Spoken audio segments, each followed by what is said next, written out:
everybody, welcome to the Elseworlds Exchange. I am Sal. And I'm Joel. So we're going to kill the Joker today. It's going to be dope. Obviously, comic book pitch, I think. We're not just going to be like, what? We're not going to do like a sleepy, sad, Joker alone, like Godfather 3 kind of story. He gets clown cancer, you see. Exactly, clown cancer. That face paint, if it is face paint, which sometimes it is, sometimes it isn't. In the comics, it's filled with carcinogens. Oh, yeah. Well, I mean, like, you take an acid bath, it's gonna be a problem for you later down the road. But we also want to mention that, of course, if you're watching the show live, if you're here as the lucky few, you can sponsor today's show by asking a question or comment and using the super chats to make your contribution to the episode. Lend your suggestions or your ideas or just your questions and what in general, and we will read them here on the program. With that in mind, I thought we'd talk a little bit about what makes a good Joker story. But before we do that, let's talk about what Ranker.com's definitive best Joker stories of all time are. So we can get an idea about what everybody thinks the Joker is, what the best Joker stories are. And also weigh in on whether we think that's pretty good. Obviously, number one, The Killing Joke. I mean, it's the one that everyone goes to. It is arguably the Joker story by which all other Joker stories measure themselves, which is hilarious because the writer doesn't even like that story anymore. Yep, I couldn't care less if Moore likes the story or not. I do find it interesting that regardless of the time it's coming from or the time in which it is being looked at, you talk about The Dark Knight Returns and its influence on the Batman mythos and on the Batman character and on the fandom in general, and the character over that period of 35 years or so since it came out. You look at the audience's reaction to it. It went from being revolutionary to now it's passé. People look at The Dark Knight Returns like, meh. But The Killing Joke, it's either an anti-feminist piece that is brutalizing a woman, or it's the best Joker story of all time. Like, nobody's like, eh. And I do see a couple of dissenters who are like, it's overrated. And I'm like, nobody was really trying to rate it back then. Like, it was just a book that they put out. It wasn't even in continuity until it was. Yeah, absolutely. Which, I mean, that's a whole other thing. You can't even really talk about the history of Barbara Gordon or Batgirl anymore without addressing the elephant in the room that is The Killing Joke. I mean, I know you're probably not keeping up with Young Justice anymore, but they had Barbara become Oracle in that show, and they did kind of their own take on Killing Joke that gives her a little bit more agency and changes stuff around. And I'm like, oh, so we're actually at the recontextualizing stage of Killing Joke now in 2022. Interesting. I mean, we were there when Brian Azzarello readapted it into a movie and added some element of Barbara Gordon getting characterization. I mean, you could argue, I think, that when you are reading Killing Joke in a vacuum, Barbara Gordon might not even be Batgirl. Because Batgirl never comes up. No.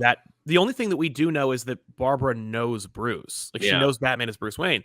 But again, if The Killing Joke is out of continuity, it could be anything. And it more works diligently to make it so that it can't be in continuity, because there's a sequence in The Killing Joke where Batman has a photo of the Bat family, which includes Batwoman and Batmite and Robin too, and like it just Ace the Bat Hound, like from the golden age of Batman.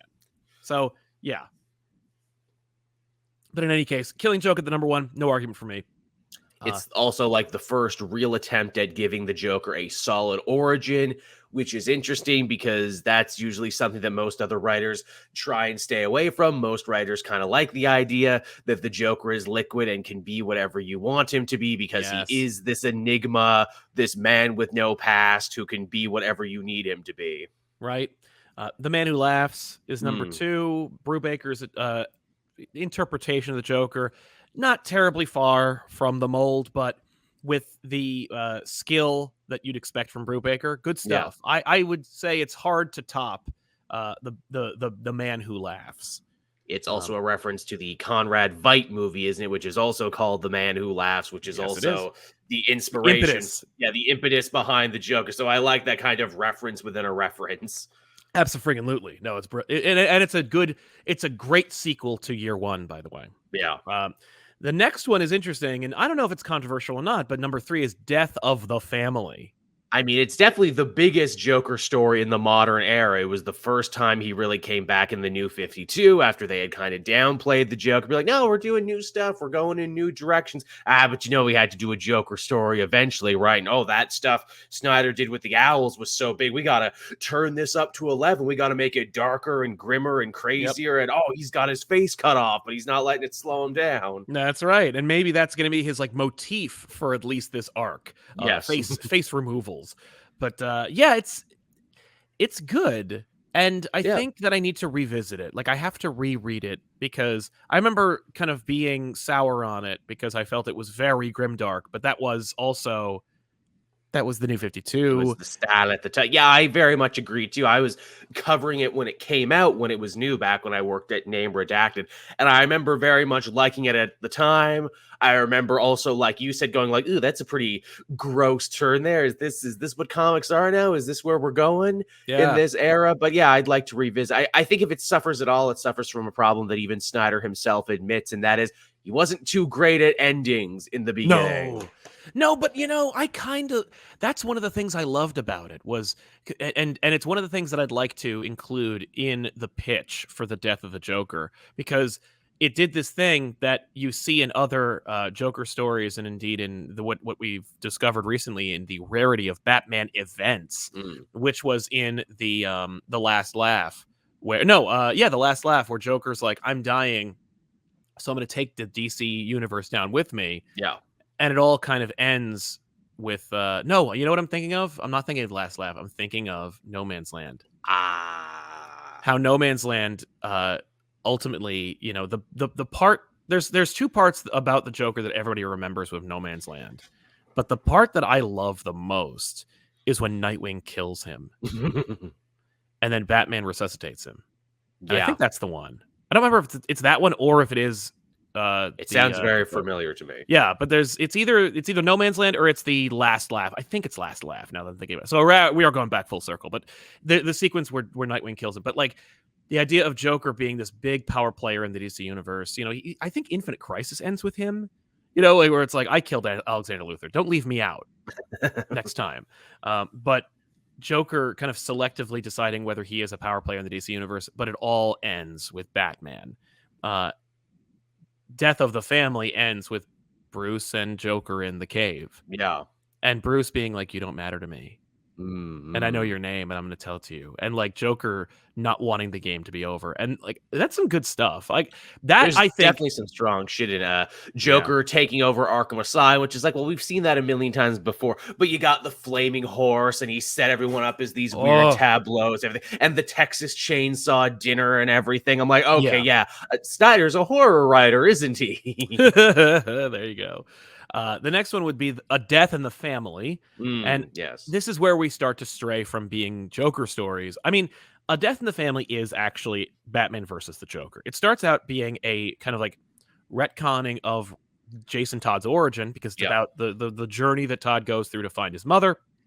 But there's always that undercurrent of Joker getting in good with the Ayatollah, Oh procuring man. nuclear weapons. There is so much of this story that people memory hold. People remember the death of Jason Todd. They remember the crowbar and the bomb and everything. They don't remember his mom. They don't remember the Ayatollah stuff. There No, is so much of this story that people have memory right? hold. Him gassing the entire UN. Like, there's no, and that's the thing for me. They don't remember the bomb at all. They never remember the bomb. They always remember the crowbar because that's what he beats Jason with. Yes. Jason dies from a bomb. He jumps Yep. in front of the bomb to shield his mother. As another, and it's like, well, you can't keep the bomb if you want to omit the mother. So now what do you do? And I think the universe did omit his mother because in the New 52, it's like, nah, she died of a drug overdose. Right? And then she's just like never mentioned again. Like, continuity was really cruel to Jason Todd's mother and just kind of erasing her. Continuity is very cruel to most ancillary Bat characters. You think to Very. yourself like, "Hey, what's the story with Cassie? What's the story with Tim?" And it's just they have their place now, but after the New 52 in the wild wild west of DC, anything went or was omitted. Hey, Batman, didn't you have a mute big guy who used to work on your Yeah, Batmobile Harold. Yeah, sometimes? what's up with Harold? He got headshotted in Hush, and they never talked about him again. Uh, Never again. but A Death in the Family It is a Joker story. I don't know if it's the number 4, but he does kill Robin in it. I mean, it's definitely an important Joker story. Is it the best Joker story? Right? I do love it. There's a couple of great Joker standout moments, and it's things that inform my understanding of the Joker character. Because as much as I do love Dark Knight Returns, I do, and I like Joker in it. You can almost feel like Miller was like, I have to do the Joker, but I don't necessarily care about the Joker. Mhm. You know, he does build the Joker up. You know, like, and I think it's a great concept. The idea of if Batman leaves, Joker retires or Mhm. retires into his own brain, and when Batman comes back out, so does Joker. But you know, the idea of like the pseudo sexual relationship between Batman and Joker, I'm not really here for it, but I understand the interpretation. I'm Um, glad you mentioned the pseudo-sexual relationship too, because we were talking about death of the family. of the family, Of the yes, family. The original version of that we read issue to issue actually had a lot of the psychosexual homoerotic undercurrents. yeah. You can't read that anymore in the new collected version. They took that stuff out. So a lot of Snyder's original vision you actually can't read Well, now anymore. here's my question about that because I remember them omitting it in the. I remember on Comixology back when that was a good thing. You Mhm. they updated them so they changed it. Like you Mhm. had to change. They changed the file so that it omitted a couple of things. Yeah. And then I remember in the first printing of the trades they changed the dialogue to be less overt. Which they were crazy about that in the early days of the New 52. They were just editing shit Oh left, yeah. right, and center as it came out. Right, right, but never before they started, which is, of course, the most important thing. But, as I understand it, they did reintroduce because of the backlash and the fact that, like, nothing stays hidden forever on the Yeah. internet in that age. As I remember, I think they did put them back, but I'll Oh, have to did read. they? I don't know, and, like, here's the thing, after the fallout, I can imagine DC being like, "Okay, we put them back into this reprinting, but, like, we keep reprinting these books, and, like, in the new printing, Mhm. don't put it back in." Like, I could see them changing it. I don't know. I have to look at my copy. Um, Likewise. the next one is A Serious House on Serious Earth, which is a brilliant piece of fiction. It's an Mhm. amazing work of art. Is it a Joker story at all? He's in it, but it's about Arkham and their dark history, and it's about Batman's, mind and relationship to all these things. I wouldn't call it a Joker story. He's in it. No, but number 6, Sleigh Ride is a Joker story, or at the very least, Joker is the antagonist of that story. And a pretty And good one, and a short one too. I yeah, it's just like one this. issue, right? Yep, that's all it needs to be, and it's also more about Joker's relationship to Robin than to Batman, because it's just Robin trapped in a car with a crazy guy. Yeah, which is great. And I remember as a kid loving the relationship between the Joker and the Robins because it was so like underexplored. And when Mm, it was like you were there for the first time. absolutely. You know, obviously Joker fighting Dick Grayson, you know, he did it. He probably fought Dick fought the Joker more than any Robin Mhm. because, of course, Jason was killed by the Joker, and Tim, when he did fight the Joker, it was usually relegated to like full blown mini series, Yeah. like Robin to the Joker's Wild. But I don't really know what Dick's relationship to the Joker really is. I feel like it's because it was so much golden age stuff. Yeah. You're kind of like, it's just kind of silly. Like, how does it really inform their relationship? Jason obviously has a very distinct relationship between the Oh, Joker and yes. himself. Which has basically gone on to define more or less everything about the character in the modern age. Yeah. And Tim's relationship with the Joker is very interesting, as is Damien's. Though Mm. Damien's is only really explored in that one story. I think I feel like that's true, and I don't know. I'll have to be corrected by that for that one. But Batman and Robin must die. That's a good one. They also did a Death of the Family tie-in that was all Damien and Oh the yeah, well Joker. Damien, of course. Yeah, that's right. That's right. I forgot about that. He Uh, puts the face on backwards for Damien or upside down. yeah. That's right. I don't think Damien and Joker have any right to have a relationship. They really don't. In fact, they almost seem upset every time they have to play off each other. Right? And I kinda like that, like, because I can imagine Joker having a real problem with Damien, You're a you Johnny know? come lately. You're not part of my story. You're not part of my story, and, like, you are his son. Mhm. I should really have a problem with you.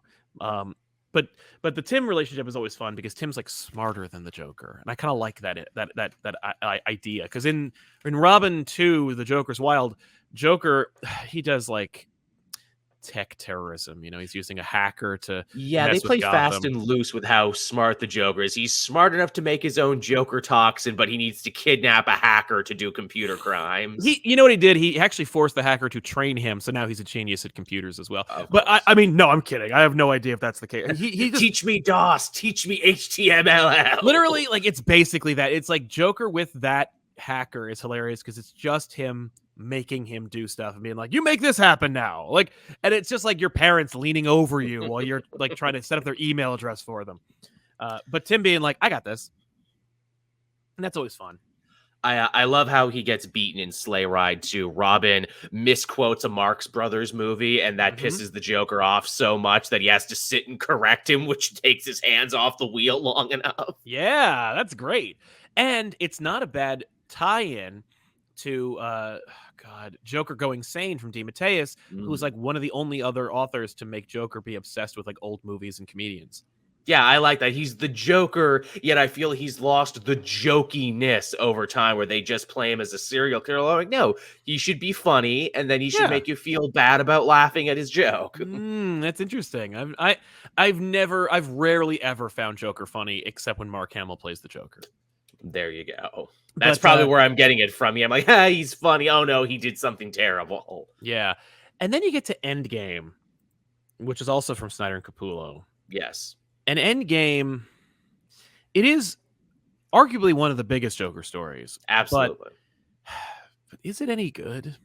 It's fun. I remember way more of Death of the Family than I remember about too! this one.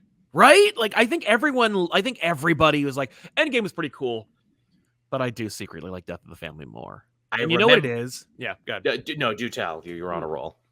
What it is it's too fucking big. It's really big. Joker is the best when it's intimate. Although Yes. I would argue that Tom King maybe went too intimate with the Joker. Like Joker would take over a family, or every time the Joker is in a King book, I'm always like, because I don't know if King actually he has a voice for Joker, but I don't know if I even really get it. Like, it's not that I don't like it; it's that I don't really hear one. Like his Joker is just like Snyder goes someplace Absolutely. to do the Joker. Like, he goes someplace dark. Even the font is different. Yeah, which I don't care for, but I understand them doing it. They've carried that over since then. Yes. But Snyder clearly, like, I think that Snyder's voice for Joker is his voice. Undeniable. Absolutely. Like, I it's think in it's all Snyder. of his work. Yeah. Yeah, but I don't really know what Tom's doing with the Joker. No, it's always just like it's he's weird there. and understated. It's one of the many things I didn't like about the Tom King era. And he just has like weird ideas where it's like, oh yeah, Catwoman and Joker are friends. Why? Well, because they hung out in the Golden Age, you see, and they were on Adam West together. And I'm like, all right. So, right, but like, why though? And I mean, I guess you could get into it and be like, well, because like Catwoman's the only one who's banged Batman. Like, Joker wants to get there, or he's like, we know him intimately. Yeah, you know him intimately, and I'd like to be that intimate, or at the very least, I'd like that level of intimacy with Batman. I don't know. I don't think that's what it is, but there's nothing there in the King run to make it that way. And I tried mining it several times over. I'm like, you keep digging, and there's nothing here. The wedding, and then the 12-issue mini. Batman Catwoman, it's all about Joker. Which I didn't even read word one on the mini. I will take your word for this. It's good, but number one, the Liam Sharp art, it's not like that it's bad. It just isn't tonally. It's not tonally consistent with the book. Right.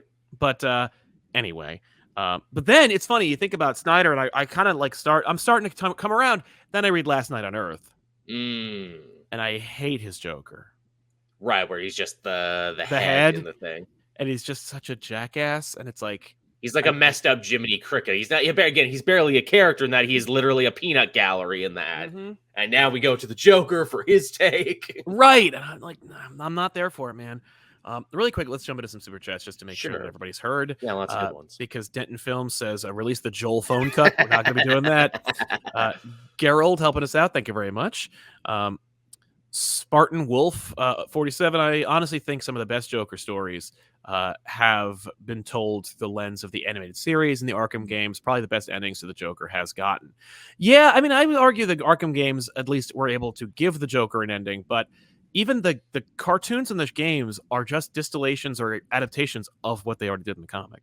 It's true. But yeah, I agree. They are really good distillations where it's like, look, do you want to read this Joker comic, or would you watch Batman Beyond Return to the Joker? I'm like, oh, that's a pretty good one. Maybe I'll watch that. Or would you like to watch the Laughing Fish cartoon? I'm like, oh, Laughing Fish cartoon's pretty good. Yeah. Or Mask of the Phantasm, where That's a pretty Joker good one suddenly too. becomes the antagonist and just overwhelms the movie. But it's one of the best Batman movies of all time. One of my favorite instances of something so true in the comics, and that is when the Joker shows up, he often hijacks an entire story from other people.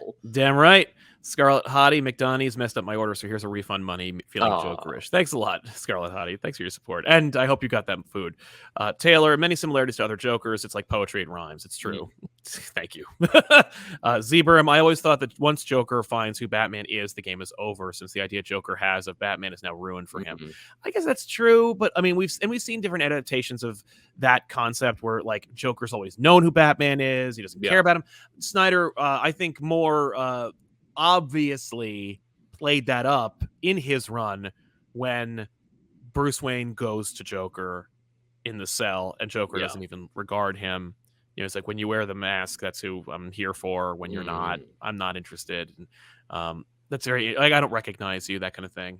Yeah, a lot of good stuff in that for sure. Yeah, but I don't think, some characters are interested in finding out who Batman is, but Joker doesn't care. I like the idea that the Joker is like, maybe he knows.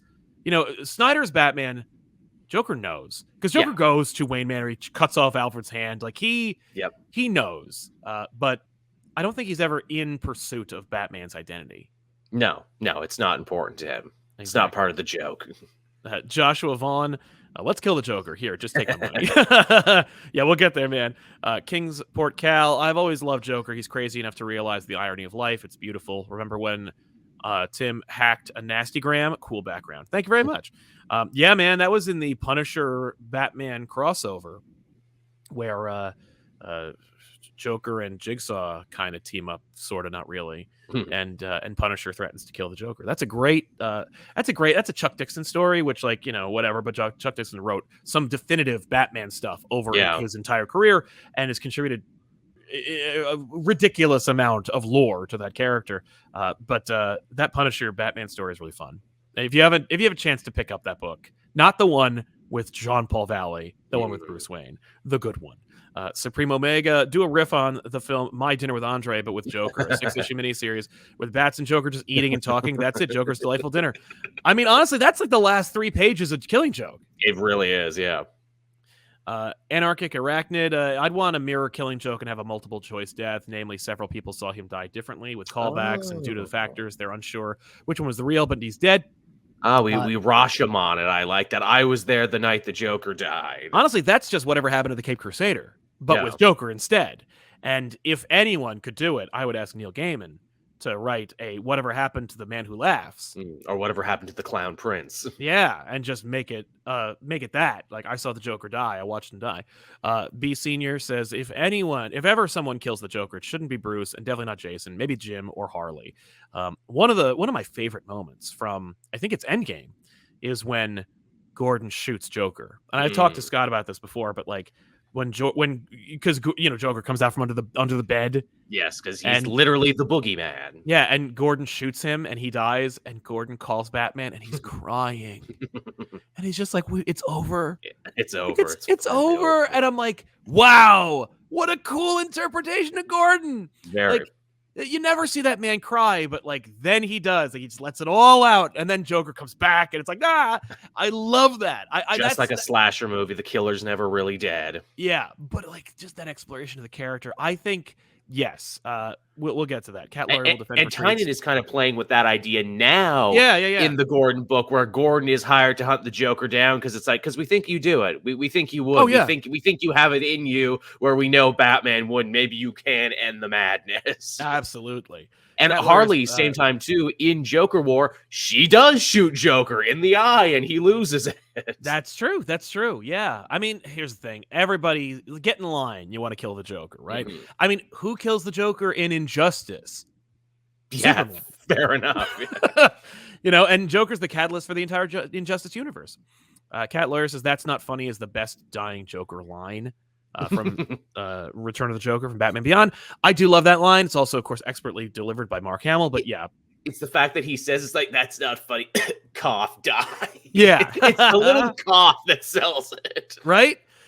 Dr. J, Joker kills the DC Universe. Oh, wait, that's Batman Who Laughs.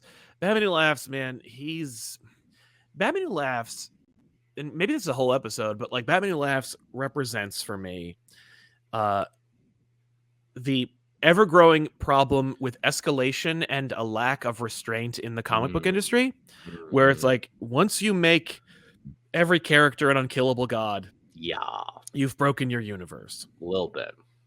The Milkman, Return of the Joker's perfect death for me. Also liked how he would ensure his legacy in case he would die, so Batman would always have a Joker.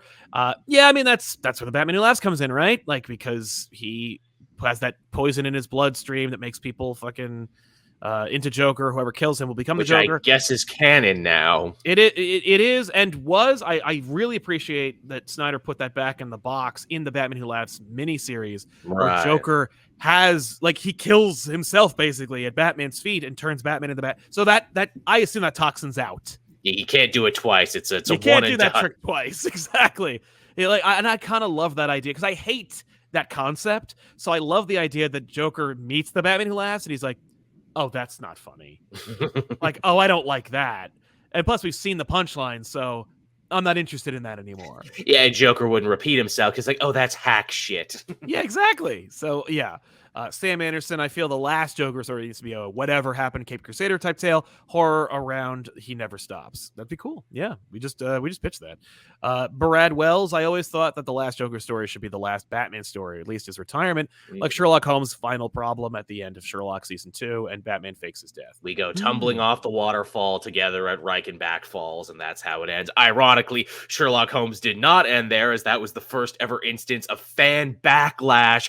Even back then in the olden times, fans were like, you can't fucking kill Sherlock Holmes, unsubscribe. Yeah. Well, and like it's also one of the first instances of like public retconning, where they're like, oh no, actually he didn't die.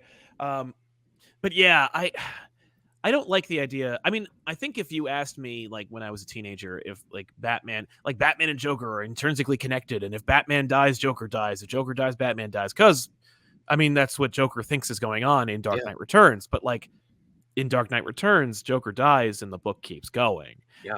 And I think Batman has so many important villains that, like, you know, they all have a claim to being Batman's number one rogue, because for them he is their number one. So I'm more interested in seeing the Joker die versus Batman and Joker die. But we're getting a couple of hallmarks into this already. Like, I think Jim has to be involved in some way. I think we have to we throw away the Joker Batman Who Laughs toxin. So like, if Joker dies, it's just clean. He dies. There's no more bullshit. If he dies, he dies. Yes, Fear and Loathing. In general, Joker having a crisis after the death of Bruce, after taking over the city, eradicating the rogues in Gotham PD. Okay, Joker just being like, I'm old. Like, I mean, that's a Black Label book right off the bat.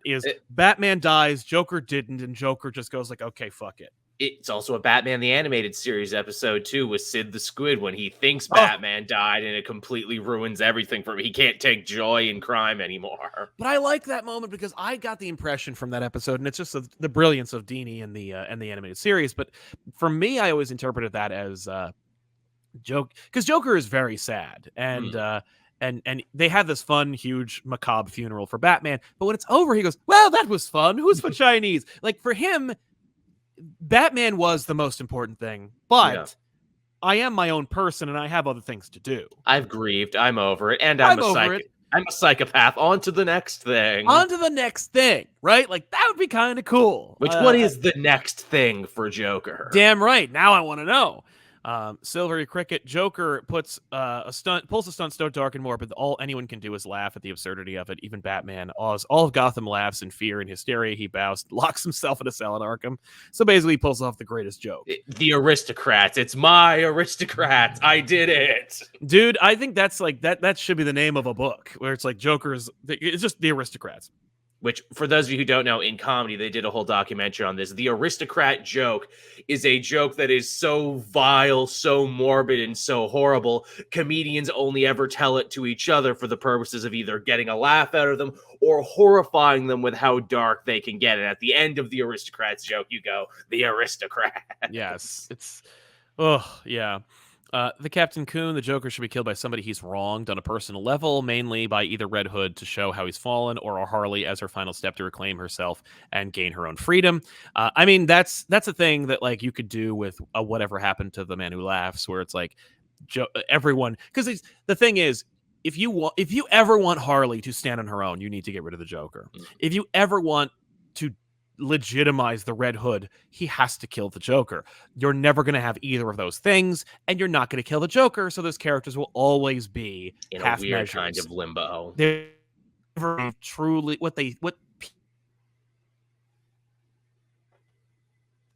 but Batman is Joker's greatest. Like Joker is Batman's greatest nemesis, and it's like so it has to be it has to be Batman. So you notice like how Joe. Maybe that's the problem of the character that's like 90 years old, but like you look at these Joker, it means so much to so many different people. Like for me, and I think you as well, Jim should pull the trigger on the Joker. Like it should be Gordon. It certainly seems to be that the winds have been blowing, and I love that in that time and run they re-legitimized the fact that Joker killed Sarah Essen, his second wife, who had been forgotten for about a decade. People feel it's like Jim had a second wife, everyone, and Joker killed her. Yeah. And then we all forgot about her because, as you said, secondary Batman characters get the shaft for whatever reason. Yeah. It's true. Yeah. Let me see.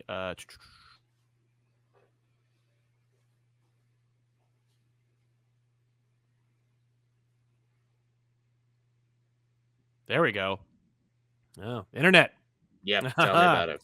Yep, dropping it out there. Yeah, it's rare I can catch these live, but so glad I did. Much love. Thank you very much, Josh, and welcome to the show. Ollie Davis, spreading the love with my tax return. Oh, thanks a lot, man. I honestly just want Gordon to retire and let himself relax. He deserves it.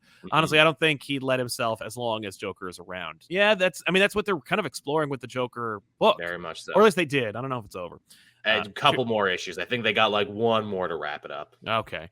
Fear and Loathing. I would even add that Bruce completely knows the backstory and identity of the Joker and leaves it for him as he struggles for looking into it or not. I mean, Three Jokers explores that Batman absolutely knows who Joker is.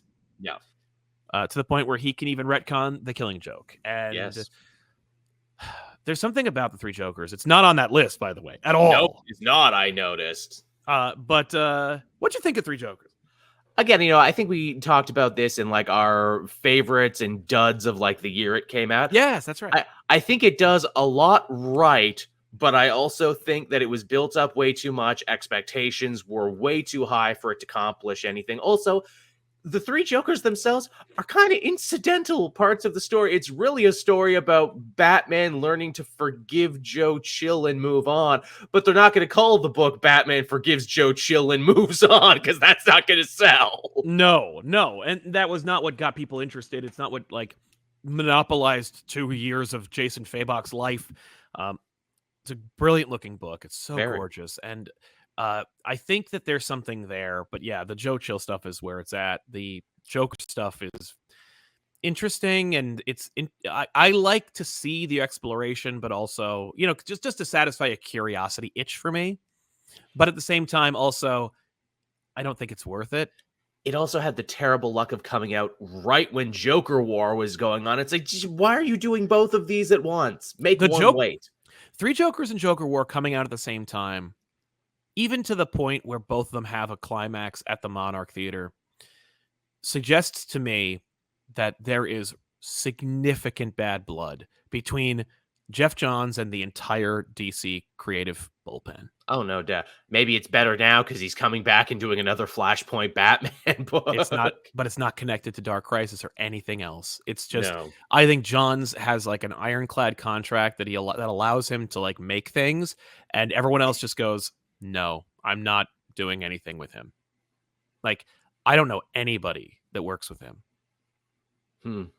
It's really weird. But the Three Jokers thing, like the wind was knocked out of its sails because of Joker War, and and vice versa. Joker War was undercut because there was oversaturation of Joker, and nobody wanted a Joker War. Like, No. Tynan's like, ladies and gentlemen, you're welcome. Joker War. It was and everyone supposed went, to be fuck you. It was supposed to be his last story. It's like, okay, this and I'm done, right? I'm done and I'm out, and you're gonna get the other guy in. Well, actually, no, 5G fizzled and coronavirus, so we actually want you to stay on. Yeah, but don't worry, we just repackaged 5G and now it's here. So yeah, Amazing Andy. A bit off topic, but I'll always love the idea of Batman Beyond, the Joker's gang. That's inspired by Clown Prince of Crime, the Joker and Batman never-ending battle through their legacies. Yeah, that's interesting. Yeah. The Joker's gang is a very cool concept. I forget what interview I read, but they're like, yeah, we figured in the future, young crooks would want to dress up like the Joker in the same way young crooks, lionize people like Al Capone or Hitler or something, not knowing where it's like, no, those people were very real and very scary and horrible in the times that they exactly. existed. The Milkman. Now I want a book where Harley and Red Hood fighting each other to kill the Joker, only to be stolen by Jim Gordon, who honestly deserves it the most. I like the idea of Red Hood versus Harley, get Joker. Like, that's a Black Label book. They already did a Brian Azzarello book called Get Joker, which is such a shame. Yeah. Kingsport Cal. Moon Knight episode 2 was interesting. I dug it. Hope it gets better. The Batman Who Laughs is terrible. It was cool at first. I'd like Damian to kill the Joker. Yeah, I have no interest in Damian and Joker as a relationship. I've never seen it explored in any significant good way, but I would like to see maybe somebody try that. I mean, like, right now, Damian's in such a crappy place that, like, if Damian took on the Joker at this point, it would be pretty lame, because Damian would be, you'd only interpret it as him doing it because, like, Batman's doing a half measure, or because he's trying to get in good with Batman or prove that he can do something good. It's just, no. There's two characters that I would love to see kill the Joker, and it's either Jim Gordon or Alfred. Yeah. Because they're the only two characters you could forgive, where it's like, well, it was either him or you, and I like you, nice old man. Well, and you've definitely killed people before, both of you. And, and they're both doing it, like, Jim is doing it because he's a father. Yeah. And Alfred's doing it because he's a father. And he's like, very much for everything you've done to my son, like, I condemn thee to hell. And they're the only two people that I think Batman would ever forgive, too, is the thing where it's like, hey, I don't like guns and I don't like murder, but okay. Dude, it depends on what you do with it. Like, you could have a story, and it would be in continuity, because you can kill Joker in every issue, but where Alfred kills the Joker.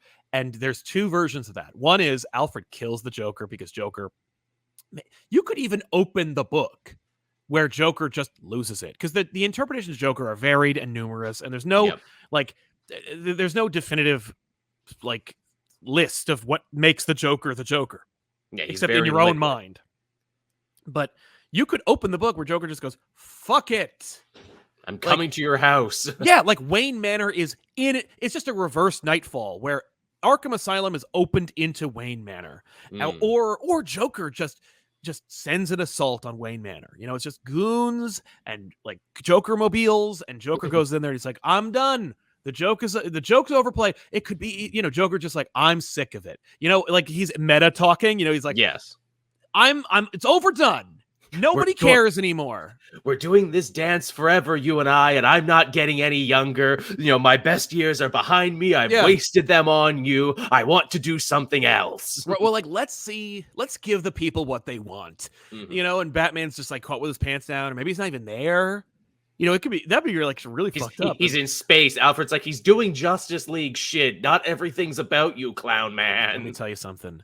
An in-continuity story where Batman is doing a Justice League adventure, and Joker decides that's the moment, because he gets his wires crossed and isn't paying attention, to launch his final assault on Batman. And he gets there, and no one's home except for Alfred. Yeah. And Alfred kills the Joker. He's like, Master Wayne isn't home right now. Blam, elephant gun, and just obliterates the Joker.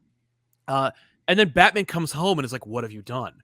A story in which the Joker is killed, and Batman fires Alfred because he's just because he doesn't know what to do. Yeah. And he's so resentful of having been on a mission with the Justice League that, like, and then you get to split the Bat family, because they're like, all of them are like, it was a good idea. Good call on Alfred. Like, yeah, no, exactly. Like, you're wrong. I can't endorse this in front of Bruce, but good job. Right. Like, yeah, no. And Or they're like, no, you're wrong. And they all stand with Alfred, and Batman's like, get out of my cave. And you could do like a whole year's worth of stories of Batman. And you've done them with no Alfred. Mm, I don't want a Batman book with no Alfred, but like not in the way that we have it. I don't want a yeah. dead Alfred. But an Alfred where he's He's fired. doing something else. We've seen that before. But like you could then, synergy, you could do a book called Pennyworth, and it's like Grayson, but it's Alfred.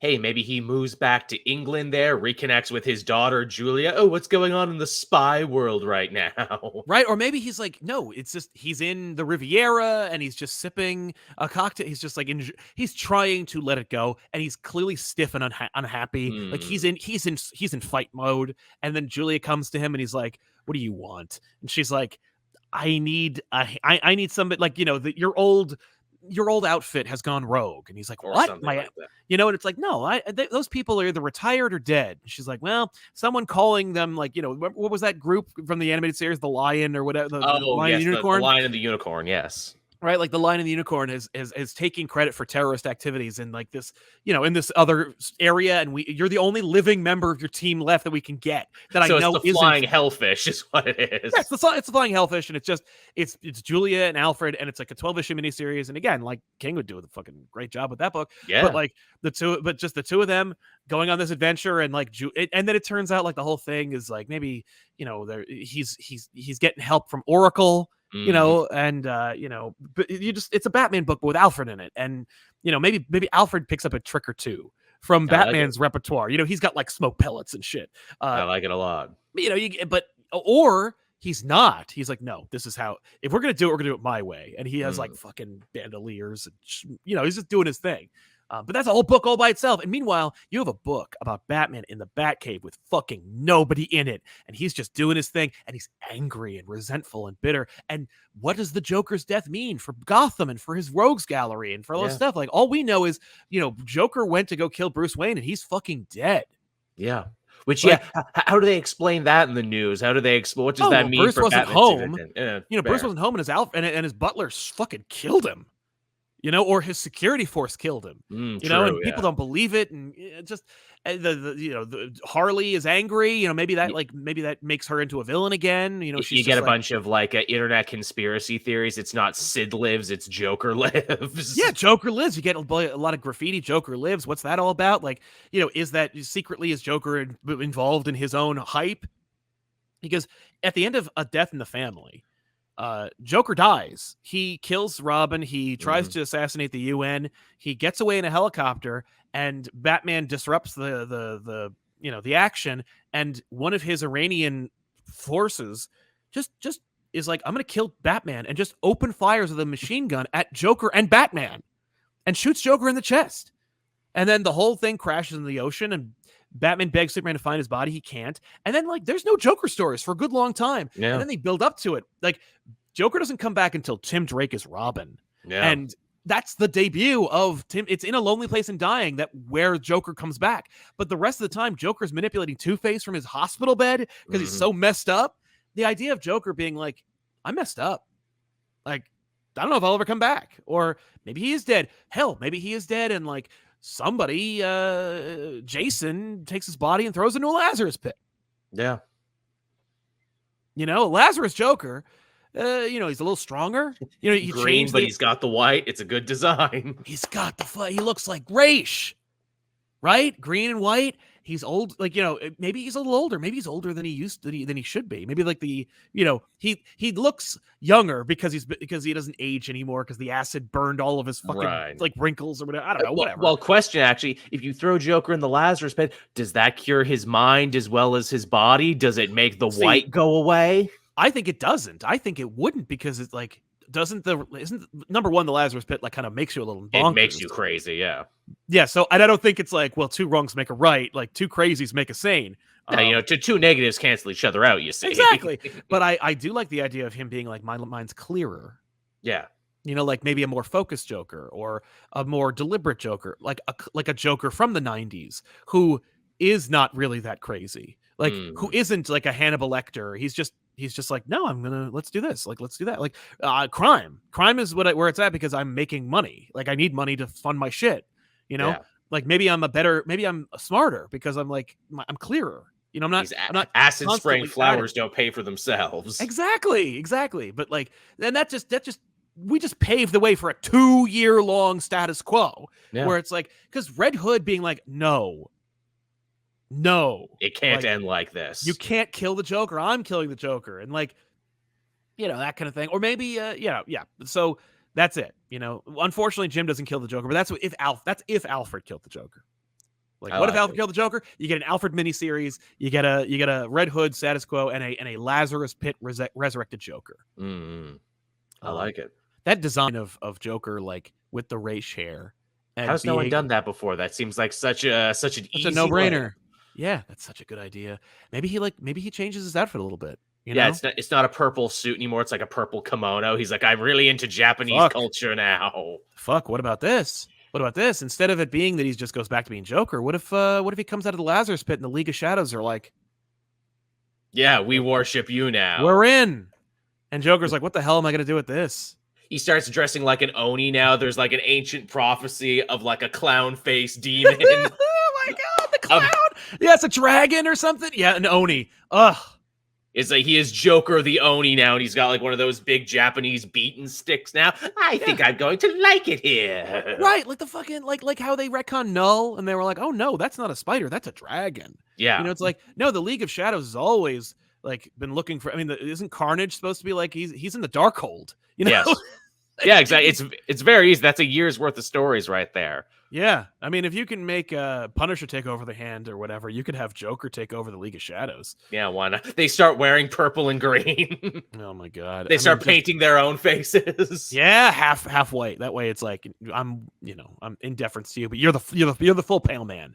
Yeah, I'm wondering if Joker would then sabotage it, like for a laugh, of course. Yeah, like being like, no, this is stupid. Like I'm just doing this to set up like safe houses and like and put toy and like laugh factories out of business so I can use them later.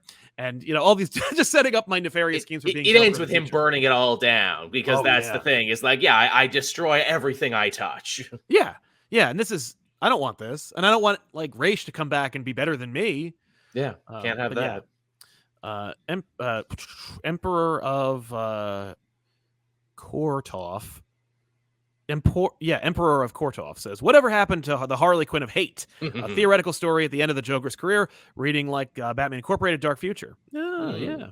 Yeah, cool. We don't see a lot of old man Joker stories, do we? No, but we do have an old lady Harley book. We do.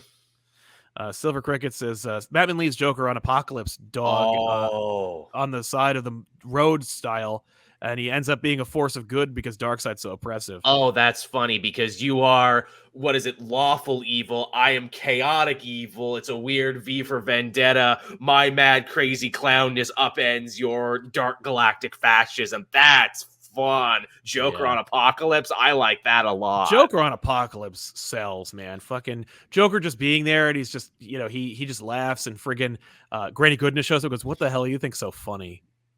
Like, you're like, I'm glad you find this amusing because it's gonna be a blast. Like she throws him in, what is it, the X death zone, or what's that place where they torture Mr. Miracle? Yes, exactly. And like they can't break him. It's like we've been torturing him for days and nothing. He loves it. Yeah. What other flavors you got? I mean, that'd be fucking cool. I can see it right now. Joker being like, at first I hated Apocalypse, but then I saw their sad little faces, no laughter to be had, and I knew that I had a new mission in life. Right? Like maybe the parademons think he's funny. Like he does some like classic Charlie Chaplin like pratfalls. Yes. And, like, the parademons find him engaging themselves. Yeah, he's like, they're mine now. Like they work for me. Turns out they love jokes. Yeah, no one made them laugh before. Yeah. Like they're mindless but like humor is universal. Exactly. Yes, some jokes are just pratfalls, pie in the face gags. They work anywhere in the universe. Because when would anyone on Apocalypse have had an opportunity to show the parademons any kind of fun, like any kind of levity at all? No. Yeah. That's Fourth World Joker. That's like a different book. And as we've seen in Secret Six, not all the parademons are evil. Some of them are cool and work for the hero sometimes. Exactly. Yeah, no, that's dude. Like Joker leading an assault on Apocalypse, like just like rising through the ranks, like fucking, like leading a revolution on Apocalypse. Yeah. And Darkseid being like, "What the absolute hell is happening?" Why can I not kill you? Right? Oh, that's good. That's good. That could be a whole Batman-less story. Like Orion shows up, New Genesis. Like, what the Mhm. hell? Maybe they rescue him, and he goes to the New Genesis, and they're Oh, like, yeah. Well, yeah, that's the sequel, Joker on New Genesis. Yeah, we got a prisoner. He's the guy who destabilized Apocalypse and threatened to bring the whole galaxy onto the brink of war. And you right? brought him here? Yeah, you brought him here. Why? Oh, that's good. Hey, Yeah. hi, father. Have you ever heard the one about the man in the... Oh, yeah, that's good. That's good. Cat Lawyer, what if Batman fixes Joker? Maybe he spent all those years creating a way to reverse what happened to him. It'll be something like White Knight, No Way Home. Yeah, No Way Home. Or NWH. That's what I always. Yeah, Spider-Man. Okay. Yeah. Like Green Goblin. Yeah. Okay. I mean, the thing is, it's madness. It's like that takes like therapy and work, but I don't know. But it's also comics where it's like, here, I have a mental health pill. bullet I shot you with. There, Yeah. you're sane now. Yeah, that's fair. I mean, they did. That's just White Knight. Yeah. L Sky 670. I think the White Knight books give Joker a pretty good ending among other characters. Yeah, that ending was kind of a fizzle for me when it came to the ending of the Joker. But yeah, I hear what you're saying. See, I kind of like it because it was just abrupt. Harley just like kicks him off a fucking roof and he's just done. Yeah, no, where it's like, it's not about you anymore, Joker. Get out of here. Exactly. We have other more pressing things we're dealing with. Yeah. Nerd King 101, I think the family would split. I think the family would be split like Cassie would 100% be on Bruce's side. Jason be happy. Dick maybe is on between the other girls. I don't know. Yeah, that's true. Anarchic Arachnid. I'd really love to focus on the aftermath of it. What does Barbara, James, and Jason do knowing Joker's gone? How does Punchline deal? Heck, what is that like for Harley? It's a mini series right there. Yeah, no, the death of the Joker, Punchline. The death of Joker, Harley. The death of the Joker, several Gordon. times. They're all one-issue books. I mean, or three. But you could do a death of the Joker, addendum or whatever the hell, and it's just those single issues. I mean, death of the Joker, Superman. Death of the Joker, Justice League. And it's just. It's the fallout, and and then of course a year or two later you find out that like fucking Jason brought him back, or somebody brings him back, or maybe there's like saved his brain. The battle for the Joker, that we saved the Joker's brain. Oh my god, that's a whole thing. Maybe why Luther did does you do that? Yeah, why not? Right, I don't know. Yeah, he gets a new body. I mean, they do that all the time. They do love that bit. The Captain Coon, Alfred kills Joker, Batman fires Alfred, so Alfred then goes and hangs out with Tim, like in the early 2000s Batman books. Yeah, he drives the van. I love the idea of Alfred being like, this is getting a little too high-tech for me. I know somebody who will help me. Gotta get back to the basics. Cowboy, I always wanted the Joker and Two-Face to team up. It's so rare to see that. And when it does, it's like, I rarely ever see it, if ever, now that I'm thinking about it. Yeah. Luke Varilla, what about a story where Joker orchestrates his own death, knowing that it'll have ramifications throughout Gotham City that further torment Batman, the final Joker? How about Catwoman kills him to give her something to do? Well, you should read the Batman Catwoman book, because that's exactly what that is. We also talked about this in a past episode. We pitched a similar idea where we said, who should kill the Joker? And it's like, no, Joker should kill himself and frame Batman for doing it, knowing that his friends and family would always have it in the back of their head. Did he actually? He definitely did it, though. Yeah, but really, though. No, but Bruce, it's okay. It's okay. You could tell us. He's like, no, I didn't do it. No, Bruce, come on. It's okay. We're all on your side. And that's the final joke. The greatest joke the devil ever played was making him think Batman did it. Right. B Senior, the Batman Laughs is a post-mortem revenge on the 90s McFarlane phenomenon of putting chains and spikes and shit on your favorite characters. I mean, it worked for Null. The Captain Coon, Joker puts explosives in the League of Assassins swords, giving them an army of ninja Joker suicide bombers. Sounds about right. There we go. Heartless Fang, Batman decides to fix the system after Joker's death by becoming the POTUS, but constantly has a specter of Joker whispering in his ear. I hate that idea. I'm sorry. I like the idea of President Batman is a pitch all on its own. Yeah, we've pitched that before too. It's like, what if Batman got really into politics, even just local politics? And there are threw his stories money like behind that. There's a story where Batman becomes a state senator, and he sucked at it. But it was fun, and I love it. There's a great scene where Bruce is running. I think it's either for mayor, and he's throwing a big gala at his house. Right. And Gordon's there, and Batman says something like, you know, what do you think, Gordon? Like, maybe I'll clean up this town. And Gordon says something like, I think your father would be ashamed of you. Ice cold. Yeah, but Batman throws it back in his face, and he's like, what would you know about what my father would think? Ooh. It is just, he goes like stern on Gordon and then immediately flirts with chicks. Like, it's amazing. But yeah, so all right, let's pitch Gordon killing Joker, and then we'll get out of here. Sure. Well, so, I had a pitch that I started before we even came here, and it's one I really wanted to explore. I figure, if you're going to kill a character and like actually maybe keep him dead, you got to go back to the beginning. And when I mean the beginning for Joker, I don't mean Red Hood, I don't mean Killing Joke, I don't mean Ace Chemical. That shit's been done to death. I'm talking go back to his very first appearance, Batman #1 from like 1940. Yep. And if you remember in that story, it was a big diamond heist. He was killing people to get their diamonds. And the first guy he ever killed on the page was a guy named Harry Calridge. In fact, 3 Jokers even mentions this. Yes, they do. Yeah. They bring that up. And my theory is, I'm like, okay, so Joker's demise has to be tied to the first guy he ever killed. What if Calridge is like one of those like sleazy diamond guys who secretly had 2 families? Meaning he had a kid out there you didn't know about, Harry Jr. And Harry Jr. stumbled upon the crime scene. Not so much the guy's murder, because the cops were watching him when he was murdered. It's very Laughing Fish. Yeah. Yeah, it is. The episode. But the whole thing is that was a smokescreen so Joker could go and steal the diamond.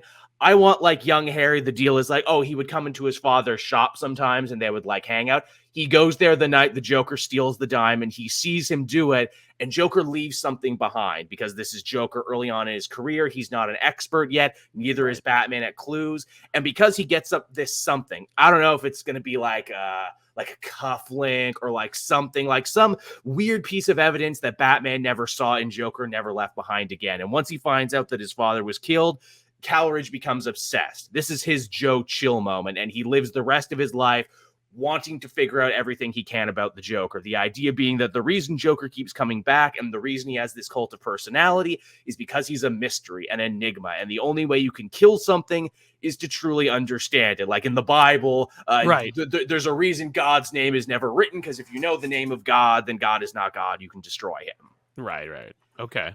And so I want this to be like part of like a whole long scheme where Calridge Jr. Like starts disseminating information on the internet. Like, here's Joker's baby picture. Here's Joker's mother.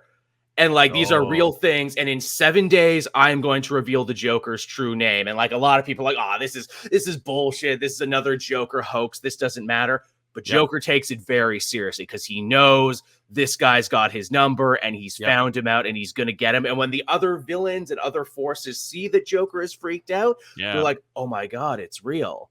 And so what I want to create is that great scene in Frankenstein where like the village people are chasing him with torches and pitchforks. Only it's the Joker, because normally it's Joker takes over the city and makes it crazy. I want the entire city to turn on Joker in a way we've never seen before. Everyone is out to get him. Regular people want to kill him. Your Harleys, your Gordons, your Jims. The idea being like, oh, he's human. He's fallible. He's weaker than he's ever been. We can kill him now. And villains want to kill him because they're like, oh, if I kill him now, I can get that cult of personality and I can be the next big Batman villain. And Batman is in a weird position because it's like, well, I got to save the city from eating itself. They're killing regular like mimes and street performers looking for the Joker. But also that means I have to protect the Joker and I have to find out who this Calridge guy is. And we'll give him a sad backstory of like how his father's death ruined his relationship with his mother. And like there were times in his life when his obsession was done because, hey, the Joker has died in continuity before. Exactly.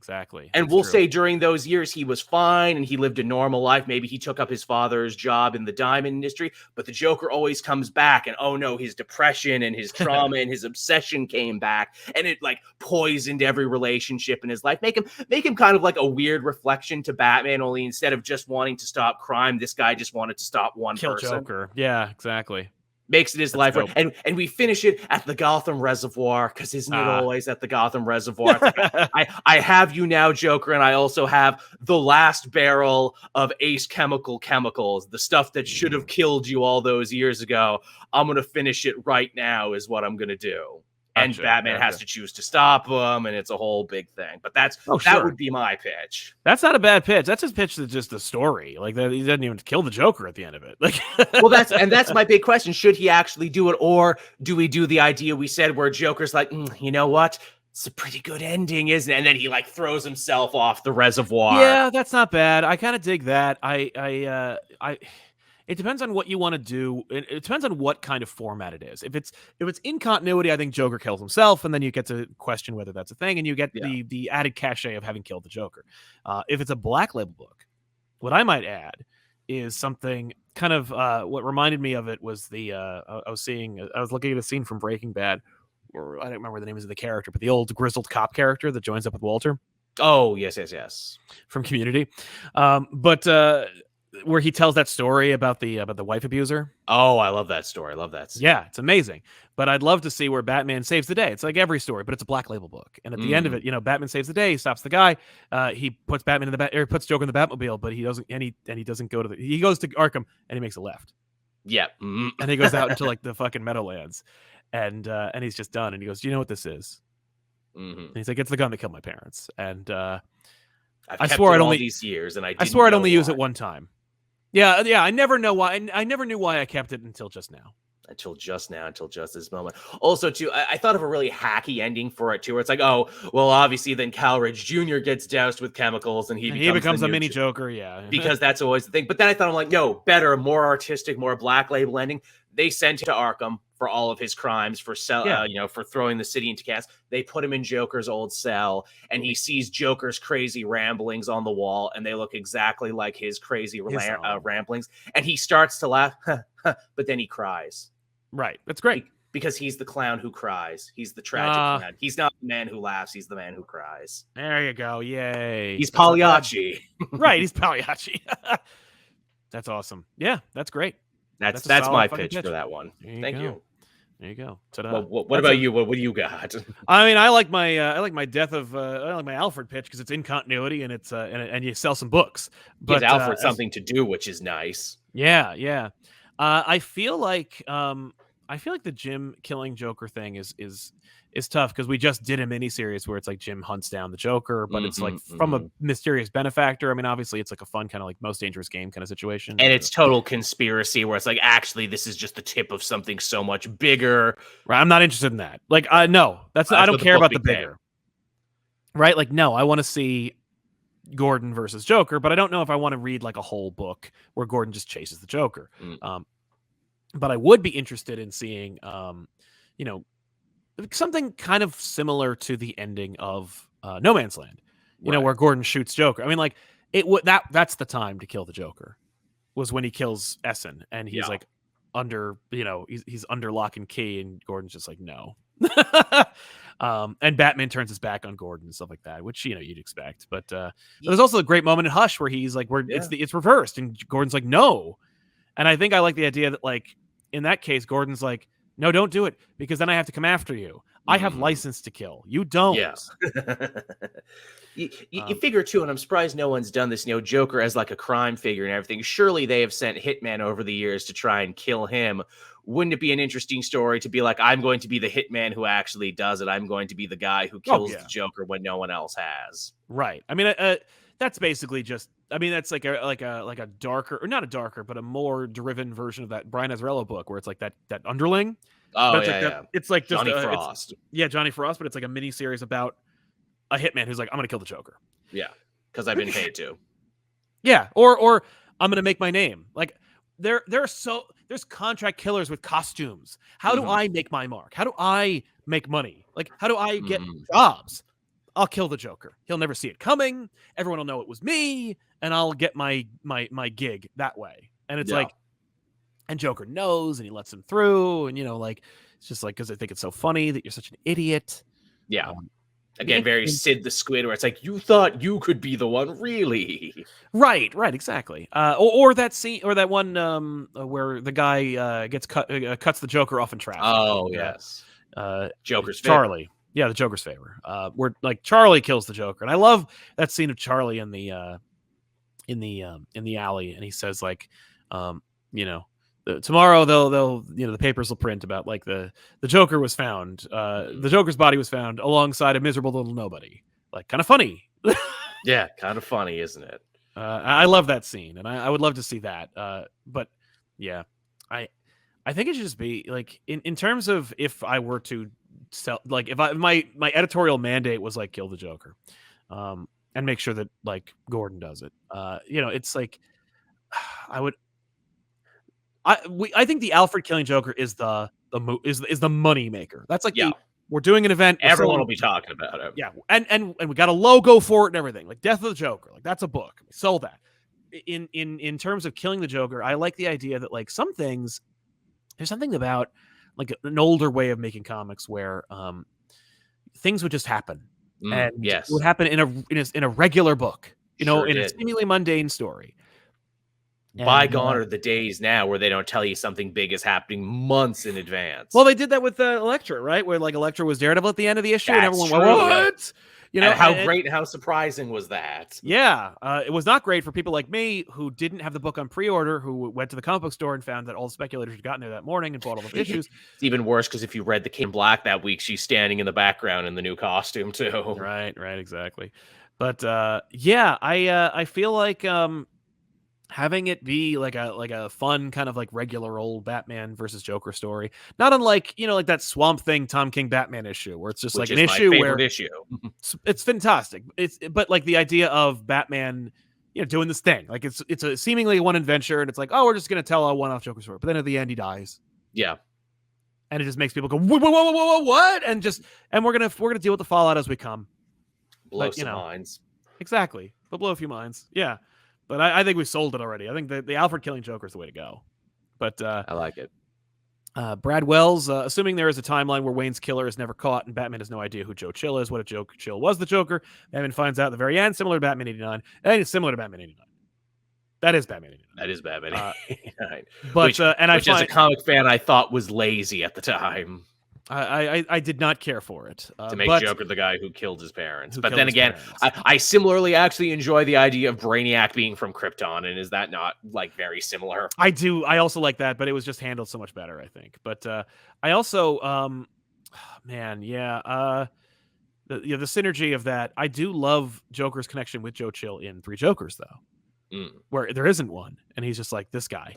Hey, here's a pitch. What if Joe Chill is the one who kills the Joker? Isn't that a weird? I do like that. Like, how do we make that work? Because that would just blow Batman's mind. It's like, whoa, the guy who killed my parents also took my worst enemy off the board. How do? And this is like Joe Chill has thought about this in prison. Like, I did a horrible act and I changed the city without knowing it. I need to do something to balance the scales. Yeah. And he's just been thinking about it. It'd be pretty cool. he gets paroled and that's his thing. Like maybe Batman finds out. It's like, oh my God, he's going to try and kill the Joker. And Batman has like a moment of like morality where it's like, do I stop this? Do I not stop this? Right? No, I think Batman would not even question it. He'd try to stop him. But, does he succeed or not? He'd feel very conflicted. Yeah. Dr. J, my pitch, 12-issue maxi where Joker lives family life with wife and kids, and he had from Harley Quinn show, kind of like Tom King version. Oh, if you or Vision, I should say. If you read what's it called? The I don't remember what it was, but yeah. Oh, Going Sane. Yes. There's a implication of that kind of future.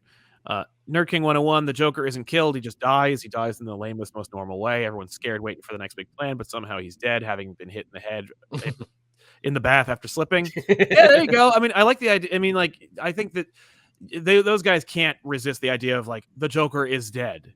Or, like, it opens with the Joker being dead, and the book is the mystery. And there's like a million suspects. You got to work backwards from it. Yeah, he slips on a banana peel, because isn't that hilarious?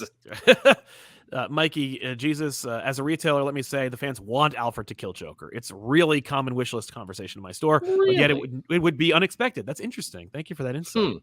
Yeah. Well, there you have it, my friend. Well, as a retailer, how do you like that whole orchestration of like how we'd sell some friggin' books, right? Yeah. But listen, we want to thank you so much for hanging out with us. We're really lucky to have you all. We want to thank our super chatters for sponsoring today's show. I want to thank Joel for being here and giving us some great ideas for how we could kill the Joker off. And thank you all so much for watching and subscribing. Make sure to subscribe and click notifications to get notified when these shows go live, which should be on Fridays. And we're going to try and get back to that on the regular. But make sure to catch us on Mondays when my wife Tiffany and I talk about the new comic books that are coming out. And we recap and we review them and talk about them and give you recommendations for what to come out this week that we should check out. Anarchic Arachnid. I just love the Joker's mom reveal where it's seemingly a random viral picture of a woman and Joker going ballistic. Yes, yep. It's such a, yep. It's just, it's like his baby picture. Like, here's a baby picture and like a Twitter caption, Joker, age, whatever. And he's just like, ah. Like, maybe he's like, in. Yeah. He's like in the Arkham day room and everything, and like a bunch of guards. It comes up on their phones, like, what are you looking at? What are you all looking at? No. You're right. Oh my God, that'd be amazing. You know what it is? I'm totally riffing on that Bendis Daredevil bit where he has the last fight with Bullseye. And it's like, I know you, man. I spent all these years researching you. You're not a mystery anymore. You're not an enigma. I've taken away your last stick to shake at me. That's right. No, Daredevil versus Bolt. That moment's amazing. It's the best fight ever, and I don't think Bullseye ever recovered from that beatdown, honestly. No. Is that the one where he says like you're such a badass and he carves the bullseye in his head, or is that another one? I think that's enough. No, he already had the bullseye in his head at that point because the movie had been going on. But it's like, I think he like says, you're a loser, Bullseye. Right. I know you. I know who you really are. Yeah, that's some good shit. Sure is. Thank you all so much for hanging out with us, and don't forget to check out more Joel on his own channel, youtube.com/CapeJoel, and we'll see you guys next time with another episode of the Elseworlds Exchange. I'm Sal. I'm Joel. So long, everybody. Bye-bye.